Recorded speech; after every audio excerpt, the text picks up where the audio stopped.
வணக்கம் நண்பர்களே. UPSC civil services examination interview ப்ரிப்பரேஷனுக்கான கைடன்ஸை நம்ம சேனலில் ஸ்டூடெண்ட்ஸ்க்கு நான் கொடுத்துட்டு வரேன். இந்த வீடியோவில் இன்டர்வியூ கேண்டிடேட்ஸ் ஃபாலோ பண்ண வேண்டிய ஒரு முக்கியமான கைட்லைனை பற்றி தான் நம்ம பேச போகிறோம். இன்டர்வியூ போர்டு பல விதமான கேள்விகளை உங்களுக்கு கேட்கலாம். கேள்விகள் உங்களுடைய ப்ரொஃபைல் சம்மந்தமாக இருக்கலாம், உங்களுடைய ஒர்க் எக்ஸ்பீரியன்ஸ் சம்மந்தமாக இருக்கலாம், உங்களுடைய ஹோம் ஸ்டேட் சம்மந்தமாக இருக்கலாம், நேஷனல் இஷ்யூஸ் சம்மந்தமாக இருக்கலாம், ஸ்டேட் இஷ்யூஸ் சம்மந்தமாக இருக்கலாம், civil services related issues, problems, challenges இது சம்மந்தமாக இருக்கலாம், இன்டர்நேஷ்னல் ரிலேஷன்ஸ் சம்மந்தமாக இருக்கலாம், ஜென்ரல் பர்சனாலிட்டி சம்மந்தமாக இருக்கலாம். அது இல்லாமல் சிச்சுவேஷன் பேஸ்ட் கொஷின்ஸும் உங்ககிட்ட போர்டு கேட்கலாம். பல கேள்விகளுக்கு நீங்கள் இந்த கைட்லைனை வச்சு ஆன்சர் பண்ணுற மாதிரி இருக்கும். இந்த கைட்லைன் என்ன அப்படின்னு பார்த்தீங்கன்னா பேட்ரியாட்டிசம், தேசப்பற்று. தேசப்பற்று இந்த கான்செப்டை கரெக்டாக புரிஞ்சுக்கிட்டு இதை வச்சு பல கேள்விகளுக்கு நம்ம ப்ராப்பராக ஆன்சர் பண்ணணும். இதை கரெக்டாக பண்ணுறதுக்கு முதல்ல தேசப்பற்று, பேட்ரியாட்டிசம் இது என்ன அப்படிங்கிறத நம்ம கரெக்டாக புரிஞ்சுக்கணும். நிறைய பேர் தேசப்பற்று அப்படிங்கிறது நம்ம நாட்டை நம்ம பிளைண்டாக சப்போர்ட் பண்ணணும், இதுதான் தேசப்பற்று அப்படின்னு நினைக்கிறாங்க. இது தவறு. தேசப்பற்று அப்படிங்கிறது இது கிடையாது. பேட்ரியாட்டிசம், நேஷனலிசம் இந்த ரெண்டுக்கும் வித்தியாசம் இருக்குது. நேஷனலிசம் அப்படின்றது நாட்டின் மீது நீங்கள் பற்று கொண்டு இருக்கணும். இது ரெண்டுத்தையுமே நம்ம தேசப்பற்று அப்படின்னு தான் சொல்லுவோம். ஆனால் நேஷனலிசம் நீங்கள் பார்த்தீங்கன்னா உங்கள் நாடை நீங்கள் எப்பயுமே சப்போர்ட் பண்ணணும். உங்கள் நாடு ஏதாவது ஒரு தவறு செய்து ஏதாவது ஒரு ஷார்ட் கம்மிங் இருக்குது அப்படின்னாலும் உங்கள் நாட்டை நீங்கள் சப்போர்ட் பண்ணணும். எப்பயுமே உங்கள் நாட்டுக்கு பின்னாடி நீங்கள் நிற்கணும். இதுதான் நேஷனலிசம். பேட்ரியாட்டிசம் அப்படின்றது இன்னொரு கான்செப்ட். பேட்ரியாட்டிசம் அப்படிங்கிறது என்னன்னா உங்கள் நாட்டை நீங்கள் பிளைண்டாக சப்போர்ட் பண்ணக்கூடாது. சொல்லப்போனால் பிளைண்டாக சப்போர்ட் பண்ணுறதே தவறு. பல நாடுகள் பார்த்தீங்கன்னா ஹிஸ்ட்ரியில் நிறைய மிஸ்டேக்ஸ் பண்ணியிருப்பாங்க. ஒரு சில ரூலர்ஸ் அவங்க ஆட்சி செய்த முறையே தவறாக இருக்கும். ஆனால் அங்கே இருந்த அந்த மக்கள், சிட்டிசன்ஸ் பார்த்தீங்கன்னா அந்த கவர்மெண்ட்ஸை, அந்த ரூலர்ஸை பிளைண்டாக சப்போர்ட் பண்ணியிருப்பாங்க. இது அல்டிமேட்டாக அந்த நாட்டுக்கே பெரிய ஆபத்தை உண்டாக்கி இருக்கும். அதனால் நம்ம நாட்டை பிளைண்டாக சப்போர்ட் பண்ணுறதை தாண்டி நமக்கு சில டியூட்டிஸ் அண்ட் ரெஸ்பான்சிபிலிட்டிஸும் இருக்குது. இதெல்லாம் ஒன்று சேர்ந்தது தான் பேட்ரியாட்டிசம்.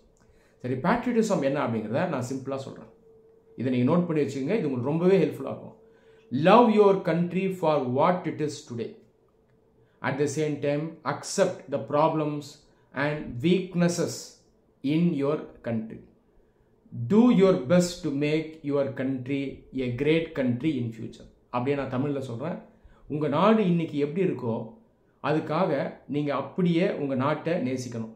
உங்கள் நாடு அழுக்காக இருக்கலாம், ஒரு சில இடங்களில் உங்கள் நாடு பின்தங்கி இருக்கலாம், ஆனாலும் இன்னைக்கு உங்கள் நாடு எப்படி இருக்கோ அதுக்காக உங்கள் நாட்டை அப்படியே நீங்கள் நேசிக்கணும்.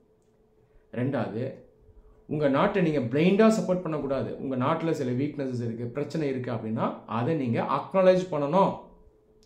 அக்னாலேஜ் பண்ணிவிட்டு இந்த பிரச்சனைகளை தீர்க்கறதுக்கு உங்களால் என்ன செய்ய முடியுமோ அதை செய்யணும். உங்கள் நாட்டை ஒரு சிறந்த நாடாக மாற்றணும். இதுதான் பேட்ரியாட்டிசம். ஸோ இதை கைட்லைனாக வச்சு தான் நீங்கள் பல கேள்விகளுக்கு ஆன்சர் பண்ணணும். நிறைய கேண்டிடேட்ஸ் பார்த்தீங்கன்னா பிளைண்டாக இந்தியாவை சப்போர்ட் பண்ணுவாங்க. இந்தியாவை சப்போர்ட் பண்ணணும் தான், ஆனால் இந்தியாவில் நிறைய பிரச்சனைகள் இருக்குது. நிறைய பிரச்சனைகள் வந்து உண்மையான பிரச்சனைகள். இது இன்டர்வியூ போர்டுக்கே தெரியும். இந்த பிரச்சனைகள்லாம் சரி பண்ணணும்னா உங்களை வேலைக்கு எடுக்கிறாங்க, அதுக்கு தான் இன்டர்வியூ நடத்துகிறாங்க. அங்கே போய் இந்தியா பெர்ஃபெக்டாக இருக்குது, பிரச்சனையே இல்லை, India is the best country அப்படின்னு பேசக்கூடாது. சில பேர் சொல்லுவாங்க கவர்மெண்ட்டுக்கு எதிராக எப்படி பேசுறது. கவர்மெண்ட்டை பற்றியே நீங்கள் யோசிக்க வேணாம், நாட்டை மட்டும் நீங்கள் யோசிச்சிங்கன்னா போதும். கவர்மெண்ட் இன்றைக்கி வரும், நாளைக்கு மாறும். ஒரு கட்சி இன்றைக்கி ஆட்சியில் இருக்கும், நாளைக்கு இன்னொரு கட்சி ஆட்சிக்கு வரும். நீங்கள் அரசு பற்றியோ கட்சிகள் பற்றியோ லீடர்ஸ் பற்றியோ பேச வேணாம், நாட்டை மட்டும் மைண்டில் வச்சு பேசுங்க. நாட்டினுடைய வளர்ச்சி, மேம்பாடு, பாதுகாப்பு, இறையாண்மை இதை மைண்டில் வச்சு பேசணும். கான்ஸ்டியூஷன் வேல்யூஸ் இதை வச்சு பேசணும். ஒரு எக்ஸாம்பிளை வச்சு நான் உங்களுக்கு இதை எக்ஸ்பிளைன் பண்ணுறேன், உங்களுக்கு இன்னும் பெட்டராக புரியும். Is India really a super power today? Tell me. இன்னைக்கு தேதியில் இந்தியா ஒரு வல்லரசா? சொல்லுங்கள். நிறைய பேர் என்ன சொல்லுவாங்கன்னா ஆமாம் இன்னைக்கு தேதியில் இந்தியா ஒரு வல்லரசு தான் அப்படின்னு சொல்லுவாங்க. இன்டர்வியூ போர்டு மெம்பர் இல்லையே, இந்தியாவில் நிறைய பிரச்சனைகள் இருக்கு. உதாரணத்துக்கு இந்தியாவில் இன்னும் வறுமை இருக்குது, இந்தியாவில் நிறைய இன்ஸ்டிடியூஷன் சரியாக ஃபங்க்ஷன் ஆகலை, ஊழல் இருக்குது. அப்படி இருக்கும்போது நீங்கள் எப்படி சூப்பர் பவர்னு சொல்கிறீங்க அப்படின்னு கேட்பாங்க. மறுபடியும் அவர் என்ன சொல்வார்னா, இல்லை சார், இந்தியா கிட்ட செகண்ட் லார்ஜஸ்ட் ஆர்மி இருக்குது, நியூக்ளியர் மிசைல்ஸ் இருக்குது. ஒரு வேர்ல்டு ரிப்போர்ட் என்ன சொல்லுதுன்னா, இந்தியா இன்றைக்கி தேர்ட் மோஸ்ட் பவர்ஃபுல் மிலிட்ரி பவர்னு சொல்லுது. நம்மளுடைய ஜிடிபி இப்போ 8.5% க்ரோத்தில் இருக்குது. இந்த மாதிரிலாம் ஆன்சர் பண்ணுவாங்க. தொடர்ந்து அவங்களுடைய பொசிஷனே ஜஸ்டிஃபை பண்ணுவாங்க. அந்த கேள்வியை அவங்க புரிஞ்சுக்க மாட்டாங்க. இந்த மாதிரியெல்லாம் பேசக்கூடாது. நீங்கள் பேட்ரியாட்டிசமாக மைண்டில் வச்சுக்கிட்டு தான் பேசணும். இன்றைக்கி தேதியில் கோடிக்கணக்கான மக்கள் இந்தியாவில் இன்னும் வறுமை கோட்டு கீழே இருக்காங்க. அப்ராக்சிமேட்டாக 20 கோடி பேர் வறுமை கோட்டுக்கு கீழே இருக்காங்க. எப்படி இந்தியா வல்லரசுன்னு சொல்ல முடியும்?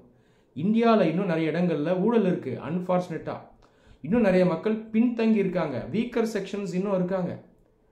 கவர்மெண்ட் அட்மினிஸ்ட்ரேஷன் பல இடங்களில் இன்னும் எஃபிஷியண்ட்டாக இல்லை. பீப்புள் வெல்ஃபேர் ஓரியன்டாக இல்லை. எஜுகேஷன் இன்னும் பல மக்களுக்கு போய் சேரல. ஹெல்த் கேர் இன்னும் போய் சேரலை. எஜுகேஷன் இன்னும் ஃபுல்லாக போய் சேரல. ஹியூமன் கேபிட்டல், மனித வளம், இதை இன்னும் நம்ம அதிகமாக வளர்க்கணும்.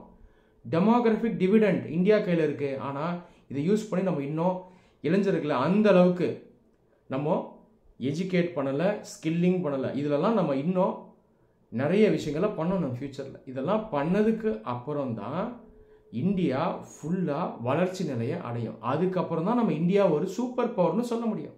வெறும் மிலிட்ரி ஸ்ட்ரென்த்தை வச்சுக்கிட்டு நாம் இந்தியாவை சூப்பர் பவர்னு சொல்ல முடியாது. இந்த மாதிரி தான் நீங்கள் ஆன்சர் பண்ணணும்.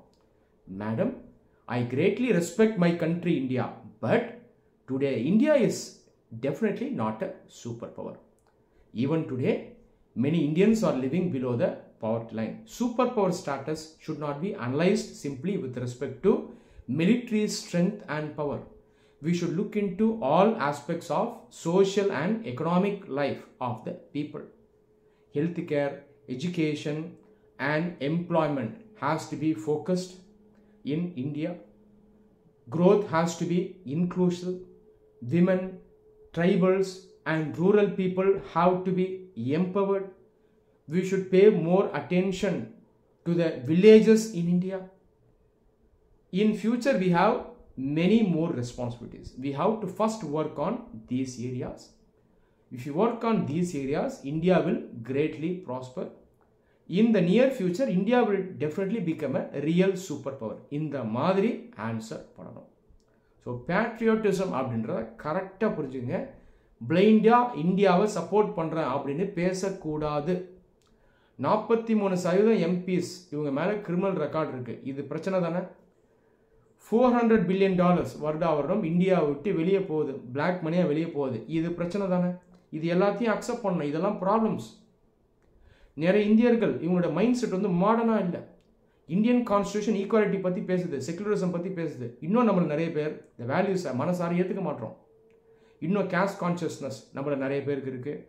ரிலீஜியஸ் கான்ஷியஸ்னஸ் இருக்குது. ஃபியூடல் மைண்ட் செட் இருக்குது. சூப்பர்ஸ்டிஷன்ஸை ஃபாலோ பண்ணுறோம். விமன் மென்னுக்கு ஈக்குவல் இல்லை அப்படின்னு இன்னும் நிறைய பேர் நினைக்கிறோம். இதெல்லாம் பிரச்சனை தான். இதெல்லாம் வீக்னஸ் தான். இதெல்லாம் ஏற்றுக்கணும். ஃப்ராங்காக பேசணும். இதை அக்செப்ட் பண்ணிவிட்டு இதுக்கு சொல்யூஷனாக நீங்கள் தரணும். ஆப்டிமிஸ்டிக்காக ஆன்சரை முடிக்கணும். இந்தியா மோசம் தான் சார், மாறாது சார், கேவலம் சார்னு முடிக்கக்கூடாது. தவறு. உண்மையாலே இந்தியாவை நேசிக்கிறீங்கன்னா பிரச்சனையை அக்செப்ட் பண்ணிவிட்டு இதுக்கான சொல்யூஷன் என்னன்னு சொல்லிட்டு கடைசியாக ஆன்சரை முடிக்கும்போது ஃப்யூச்சர் பிரைட்டாக இருக்குது. நம்ம எல்லாம் ஒர்க் பண்ணோம்னா இந்தியா கண்டிப்பாக முன்னேறும், சிறந்த நாடாக மாறும் அப்படின்னு ஆன்சர் பண்ணணும். மனசார பேசணும்.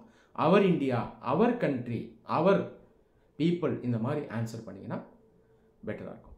இந்த வீடியோ உங்களுக்கு ஹெல்ப்ஃபுல்லாக இருந்திருக்கும் நம்புகிறேன். நன்றி.